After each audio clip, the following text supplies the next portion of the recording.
Stanford University.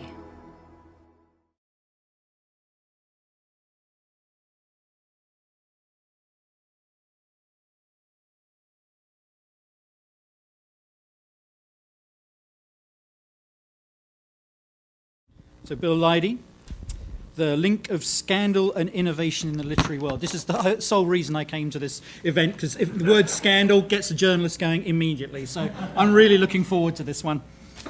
Off you go. All right. When I say the word scandal, what immediately comes to mind? Perhaps you think of America's current political business climate, where scandal often leaks out from the corridors of power, whether in Washington or in corporate headquarters. Or maybe you are more inclined to associate scandal with the zealously reported sexual transgressions of celebrities such as Tiger Woods, Bill Clinton, or Charlie Sheen. Whatever the case, it is safe to say that our current understanding of the word scandal presupposes negative outcomes such as reputational damage, loss of trust, and profanation of sacred things. However, in my dissertation, I argue that the ultimate outcome of scandal is not always negative. In certain fields of society, the dynamics of scandal are different, and scandal can be a driving force of change and innovation, a tool with the potential to destabilize and destroy a stagnant status quo. I maintain that the literary world, and more generally, the artistic world, is one such place where scandal can generate positive outcomes. I'm sorry, yes, thanks. To give one example, take this portrait of a French noblewoman. The style is typical for the practice of portraiture in the middle of the 19th century. But along comes Pablo Picasso, who paints this. When this canvas was first displayed, there was a huge uproar and vehement attacks in the press. But in the long run, without such provocative paintings, made with the expectation of generating a scandal, there would be no progress in art, no experimentation, no renewal of forms. And I think this holds true for other spheres of art as well. Think of Oscar Wilde, think of Igor Stravinsky.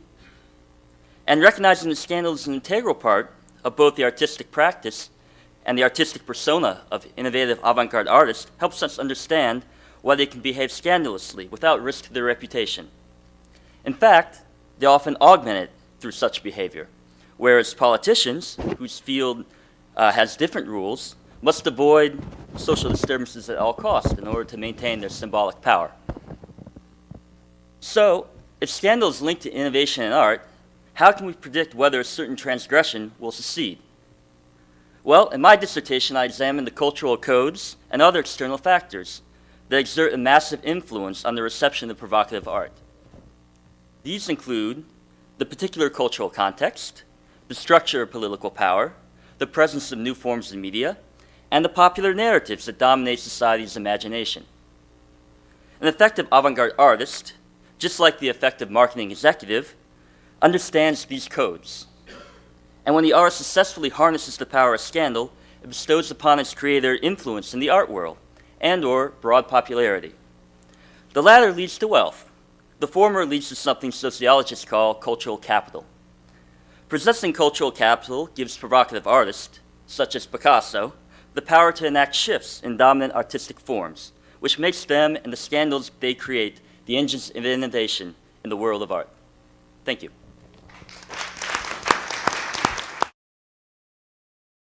For more, please visit us at stanford.edu.